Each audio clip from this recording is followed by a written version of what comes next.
welcome back. So I've got another vehicle here that I've had the privilege to video and just talk about a little bit. Not totally familiar, super familiar with these, but I did do a little research. So this is a 1973 Pinzgauer. I believe they're made in Austria. These things are like the ultimate off-roader. Look at the ground clearance on this thing. The way they did this, did the axles here, I forget what they call that, but they this is the, you know, comes through and it drops down through a gear, and then it goes down to the wheel. So you have the axle way up here, and then you get all that extra ground clearance. Independent suspension all the way around. This truck is actually rated as a 1-ton truck. It's got battery compartments. It's got another compartment for snow chains. We've got part of our pioneering kit here, the shovel. It's an original shovel. Notice it's got limiting straps here, so you don't, you know, overstretch the suspension and pop the coil springs out. But it's a really cool drivetrain that they've invented for these things. And like I say, these things can go anywhere. You can see, watch video of these things off-road, and they look top-heavy, but they're not, because of the way that they did all the suspension or the drivetrain through here. They kept most of the weight real low right here in the middle, and these things will just climb like crazy. Like these things will go anywhere. It's got the canvas top. You know, obviously it's all removable. Troop seating in the back. Open the door here. It's got, you know, two seats up front. Got the troop seating in the back.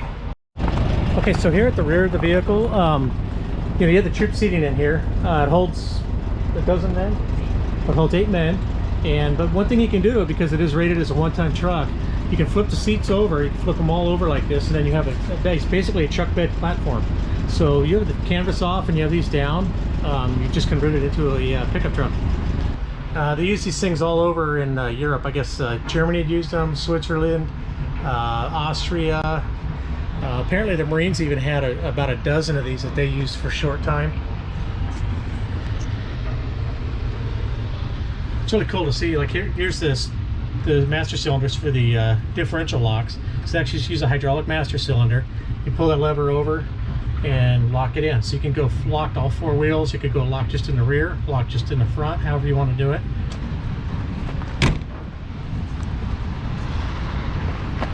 I made it to a Jeep Jamboree somewhere. Pull open the engine compartment. Line back in. Right down here is the engine. It's air cooled. I don't want to call it a Volkswagen, but this thing's kind of like a Volkswagen on steroids, kind of like a original Baja Bug. Just start it up.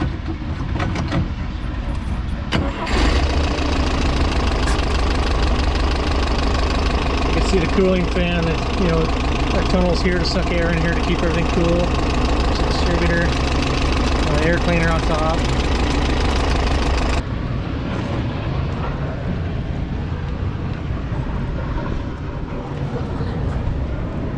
There's a side picture of the engine right there.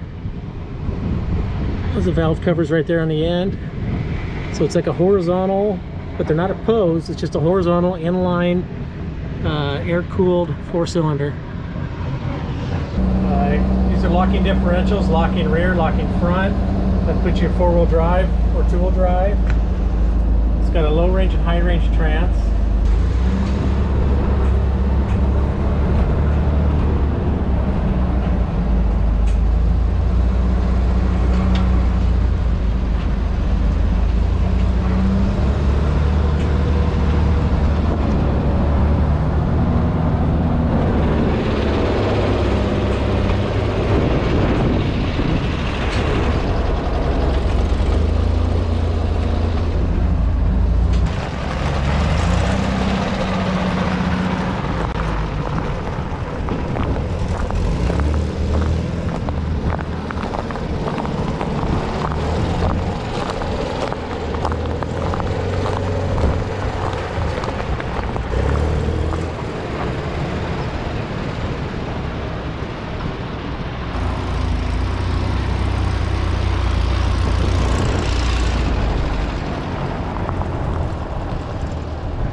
So it's just a real quick video. I just had an opportunity to film a couple of military vehicles that a friend of mine has over here, and I thought this one was really cool, so I want to show you guys.